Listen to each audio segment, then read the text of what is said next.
Hi friends, welcome back to my YouTube channel. ಇವತ್ತಿನ vlog ಬಂದು ತಮ್ಮನೆಲ್ಲ ನೀವು ನೋಡಿರ್ತೀರ, ಸೊ ಅದೇ ವ್ಲಾಗ್ ಆಗಿರುತ್ತೆ. ಇವತ್ತಿನ ವ್ಲಾಗು ನಿನ್ನೆ ನೈಟ್ ಮತ್ತು ಇವತ್ತು ಮಾರ್ನಿಂಗಿಂದ ಕಂಟಿನ್ಯೂ ಆಗಿರುತ್ತೆ. ಇವತ್ತಂತೂ ಬ್ಯಾಂಗ್ಳೂರಲ್ಲಿ ತುಂಬ ಅಂದರೆ ತುಂಬ ಚಳಿ ಇದೆ. ವೆದರ್ ಅಂತೂ ಸೂಪರಾಗಿದೆ, ಸಕ್ಕತ್ತಾಗಿದೆ. ನೀವು ನೋಡ್ಬೋದು ಸಣ್ಣ ಸಣ್ಣ ಹನಿಗಳೆಲ್ಲ ಬೀಳ್ತಿದ್ದಾವೆ.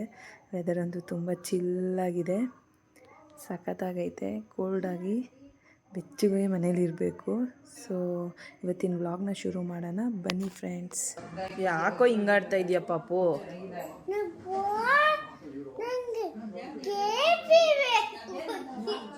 KFC ಬೇಕಾ? ಕೊಡ್ಸಲ್ಲ ಬಿಡು.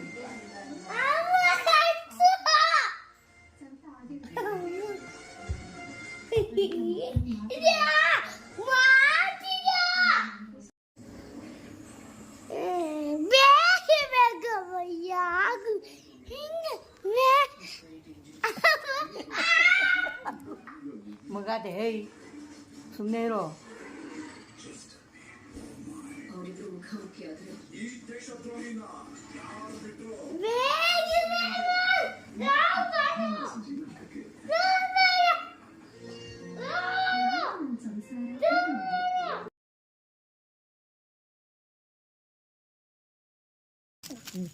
ಫುಲ್ ಕೆಳಗೆ ತಗೋ ಅದನ್ನ. ಐತೆ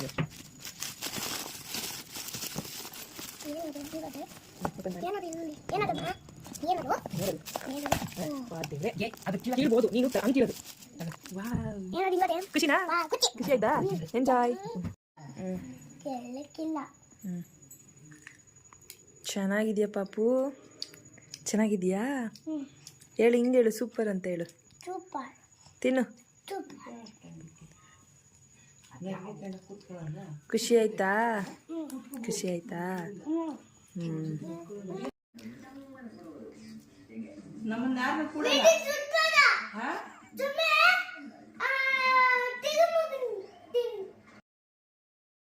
ನೋಡಿ ಇಷ್ಟೆಲ್ಲ ಆಯಿತು. ಇವತ್ತು ನಾನು ರಸಮ್ ಮಾಡೋಣ ಅಂತ ಇದು ಮಾಡ್ತಾಯಿದ್ದೀನಿ. ನೋಡಿ, ಒಂದು ಕುಕ್ಕರಲ್ಲಿ ಬೇಳೆ ಮತ್ತು ಟೊಮೆಟೊ ಒಂದು 4 ವಿಜಿಲ್ ಕೂಗಿಸ್ಕೊಂಡೆ. ನೆಕ್ಸ್ಟ್ ಅದಕ್ಕೆ ಬೇಕಾಗಿರೋದು ಬೆಳ್ಳುಳ್ಳಿ, ಒಣಮೆಣ್ಸಿನ್ಕಾಯಿ, ಕೊತ್ತಂಬರಿ, ಕರಿಬೇವು, ಹುಣಸೆಹಣ್ಣು ಮತ್ತು ರಸಮ್ ಪೌಡರು ನಾನಿಲ್ಲಿ ಯೂಸ್ ಮಾಡ್ತೀನಿ. ಆಮೇಲೆ ಮೆಣಸು ಜೀರಿಗೆನ ಹುರಿದು ಇಟ್ಕೊಂಡಿದ್ದೀನಿ, ಅದನ್ನು ರುಬ್ಕೋಬೇಕು. ಈ ಥರ ಆಗಿದೆ. ಬೆಂದಾದಮೇಲೆ ಅದನ್ನು ಸ್ವಲ್ಪ ನೀರನ್ನೆಲ್ಲ ಒಂದು ಬಟ್ಲಿಗೆ ಅಥವಾ ಒಂದು ತಪ್ಪಲೆಗೆ ಅದನ್ನು ತೊಗೊಂಡು ಬರೀ ಟೊಮೆಟೊ ಮತ್ತು ಬೇಳೆನ ಮಾತ್ರ ನಾವು ಸ್ಮ್ಯಾಶರಲ್ಲಿ ನಾನು ಸ್ಮ್ಯಾಶ್ ಮಾಡ್ಕೊಂಡಿದ್ದೀನಲ್ಲ, ಆಲ್ಮೋಸ್ಟ್ ಅದನ್ನೆಲ್ಲ ಫುಲ್ಲು ಮಸ್ತ್ಕೊಂಡ್ಬಿಟ್ಟಿದ್ದೀನಿ. ಮಸ್ತ್ಕೊಂಡ್ರೆ ತುಂಬ ಚೆನ್ನಾಗಿ ಇರುತ್ತೆ ಅದು ಬೇಳೆ ರಸಮ್ಮು. ಕೆಲವರು ಬರೀ ಟೊಮೆಟೊ ರಸಮ್ಮು ಮಾಡ್ತಾರೆ. ನನಗೆ ಬೇಳೆ ರಸಮ್ಮು ತಿನ್ನಬೇಕು, ಚಳಿಯಾಗಿ ಸ್ವಲ್ಪ ಸ್ಪೈಸಿಯಾಗಿರಲಿ ಅಂತ ಅಂದ್ಬಿಟ್ಟು ಬೇಳೆ ರಸಮ್ ಮಾಡೋಣ ಅಂತ ಮಾಡಿದೆ. ಸೊ ಅದೇ ಪಾತ್ರೆ ಇಟ್ಕೊಂಡು ಎಲ್ಲ ಸಾಸಿವೆ ಮತ್ತು ಕರ್ಬೇವಿನ ಸೊಪ್ಪು, ಒಣಮೆಣ್ಸಿನ್ಕಾಯಿ ಎಲ್ಲ ಪ್ರತಿಯೊಂದನ್ನು ಅದರೊಳಗಡೆ ಹಾಕಿ, ಹುಣಸೆಹಣ್ಣು ಮತ್ತು ರುಬ್ಕೊಂಡಿರೋ ಮೆಣಸು ಮತ್ತು ಜೀರಿಗೆದು ಎಲ್ಲನೂ ಅದರೊಳಗಡೆಗೆ ಹಾಕ್ಕೊಂಡು ಸ್ವಲ್ಪ ಹಸಿ ವಾಸನೆ ಹೋಗೋ ಥರ ಬೇಯಿಸ್ಕೊಂಡು, ಅದಾದಮೇಲೆ ನೆಕ್ಸ್ಟು ನಾವು ಏನು ಬೇಯಿಸಿರ್ತೀವಲ್ಲ ಅದನ್ನು ಹಾಕ್ಕೊಬೇಕು. ಈ ಚಳಿಗೆ ವೆದರ್ಗೆ ಸ್ಪೈಸಿಯಾಗಿ ಏನಾದ್ರು ತಿನ್ನಬೇಕು ಅಂತ ಅನ್ನಿಸ್ತಾ ಇರುತ್ತೆ. ಸೊ ಅದಕ್ಕೇ ನಾನು ಬೇಳೆ ರಸಮ್ ಮಾಡ್ಕೊಳ್ಳೋಣ ಅಂತ ಅಂದ್ಬಿಟ್ಟು ಬೇಳೆ ರಸಮ್ನ ಮಧ್ಯಾಹ್ನ ಊಟಕ್ಕೆ ಮಾಡಿಕೊಂಡೆ. ತುಂಬ ಅಂದರೆ ತುಂಬ ಚೆನ್ನಾಗಿ ಬಂದಿತ್ತು. ನಾವು ಪ್ರತಿಯೊಂದೂ ತುಂಬ ಅಂದರೆ ತುಂಬ ಚೆನ್ನಾಗಿ ಬಂದಿತ್ತು. ಕೊತ್ತಂಬರಿನ ಲಾಸ್ಟಲ್ಲಿ ಹಾಕ್ಕೊಂಡೆ. ಕುದಿ ಎಲ್ಲ ಬಂದಮೇಲೆ ಕೊತ್ತಂಬರಿನ ಲಾಸ್ಟಲ್ಲಿ ಹಾಕ್ಕೊಂಡು, ಸ್ಮೆಲ್ಲಂತೂ ಸಕ್ಕತ್ತಾಗಿತ್ತು. ಅದಕ್ಕೆ ಬಿಸಿ ಬಿಸಿ ಅನ್ನ, ಅದ್ರ ಜೊತೆಗೆ ಏನಾದರೂ ನೆಂಚ್ಕೊಳ್ಳೋಕ್ಕೆ ತಿಂದರೆ ವಾವ್, ತುಂಬ ಚೆನ್ನಾಗಿರುತ್ತೆ. ಸೊ ಹಂಗೆ ಆಮೇಲೆ ನಾನು ಜೆಪ್ಟೋಯಿಂದ ಸ್ವಲ್ಪ ಏನೋ ಡೈಲಿ ನೀಡ್ಸ್ನ ಆರ್ಡ್ರ್ ಮಾಡ್ಕೊಂಡಿದ್ದೆ, ಅದು ಬಂದಿತ್ತು. ಸೊ ಹಾಲು, ಬಿಸ್ಕೆಟ್ಸ್ ಎಲ್ಲ ಆರ್ಡ್ರ್ ಮಾಡ್ಕೊಂಡಿದ್ದೆ. ಆಮೇಲೆ ನಮ್ಮ ಪಾಪುಗೆ ಸ್ನಾನ ಮಾಡಿಸ್ತು, ಮೈ ತೊಳೆದು. ನಿನ್ನೆ ಎಲ್ಲ ತಲೆಗೆ ನೀರು ಹಾಕಿದ್ದು. ಸೊ ಡೈಲಿ ಒಂದಿನ ಬಿಟ್ಟು ಒಂದಿನ ನಾವು ತಲೆಗೆ ಸ್ನಾನ ಮಾಡಿಸ್ತೀವಿ. ಇವತ್ತು ಮೈ ತೊಳೆದ್ಬಿಟ್ಟು ಅವನು ಆರಾಮಾಗಿ ಮಲಿಕೊಂಡಿದ್ದಾನೆ.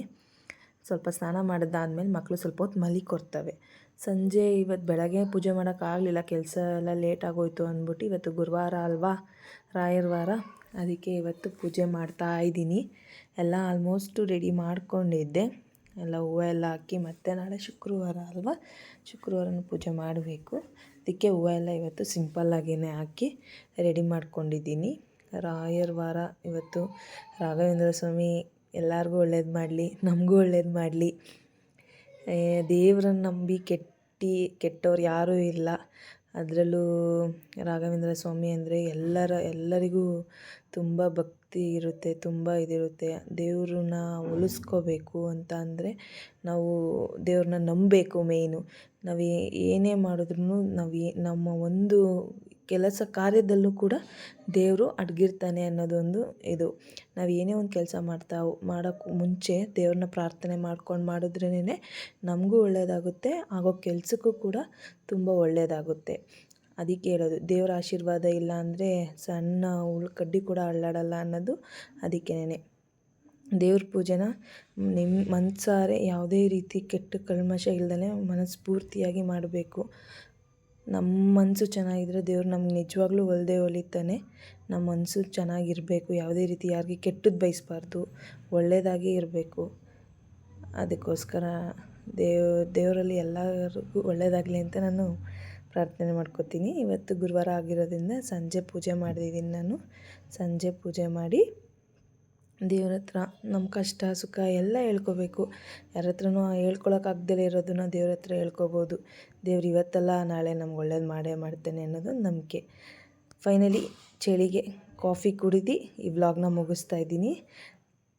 ಈ ವ್ಲಾಗ್ ನಿಮ್ಗೆ ಇಷ್ಟ ಆಗಿದರೆ ಲೈಕ್ ಮಾಡಿ, ಕಾಮೆಂಟ್ ಮಾಡಿ, ಶೇರ್ ಮಾಡಿ. ಹಾಗೆ ನನ್ನ ರೇಖುಗೌಡ ಯೂಟ್ಯೂಬ್ ಚಾನಲ್ನ ಸಬ್ಸ್ಕ್ರೈಬ್ ಮಾಡ್ಕೊಳ್ಳಿ. ಬಾಯ್ ಬಾಯ್.